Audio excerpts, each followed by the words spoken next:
പുന്നമടയിൽ വീരുവും village boat club കൈനകരിയും കുറിച്ചത് വീരോചിത വിജയം. ഹീറ്റ്സിൽ ഒന്നാമനായ പുന്നമടയുടെ നടുഭാഗം ചുണ്ടനെ പിന്നിലാക്കിയാണ് വിയപുരം ആദ്യമായി വെള്ളിക്കപ്പിൽ മുത്തമിട്ടത്. സെക്കൻഡുകളുടെ വ്യത്യാസത്തിലാണ് പുന്നമട ബോട്ട് ക്ലബ് തുഴഞ്ഞ നടുഭാഗം രണ്ടാമനായത്.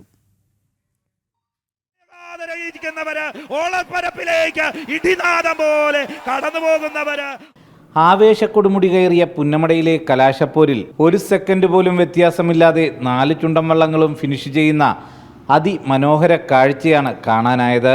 അവർണ്ണനീയമായ ത്രസിപ്പിക്കുന്ന ഫൈനലിന് ഒരിക്കൽ കൂടി പുന്നമട സാക്ഷിയായപ്പോൾ ഫൈനൽ മധുരപ്രതികാരം വീട്ടിലാക്കിയത് 2023 ശേഷം കപ്പ് തിരിച്ചു പിടിച്ച വിയപുരം ചുണ്ടനും കന്നി നെഹ്റു ട്രോഫി നേടിയ വില്ലേജ് ബോട്ട് ക്ലബ് കൈനകരിയുമായിരുന്നു.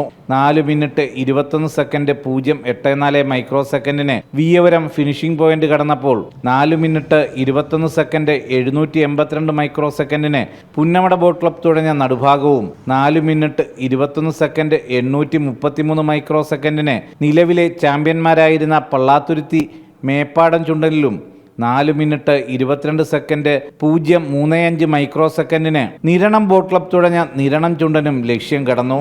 ഇതോടെ 2024 മൈക്രോ സെക്കൻഡിനും താഴെ വ്യത്യാസത്തിൽ നഷ്ടപ്പെട്ട പുന്നമടയിലെ ജലരാജപ്പട്ടം വിയപുരവും വില്ലേജും സ്വന്തമാക്കി.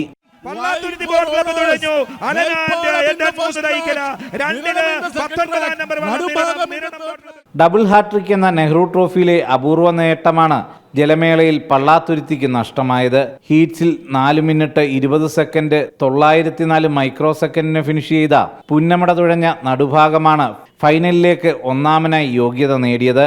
ലൂസേഴ്സ് ഫൈനലിൽ കുമരകം ടൗൺ ബോട്ട് ക്ലബ് തുഴഞ്ഞ പായിപ്പാടൻ ചുണ്ടൻ ഒന്നാമതെത്തി.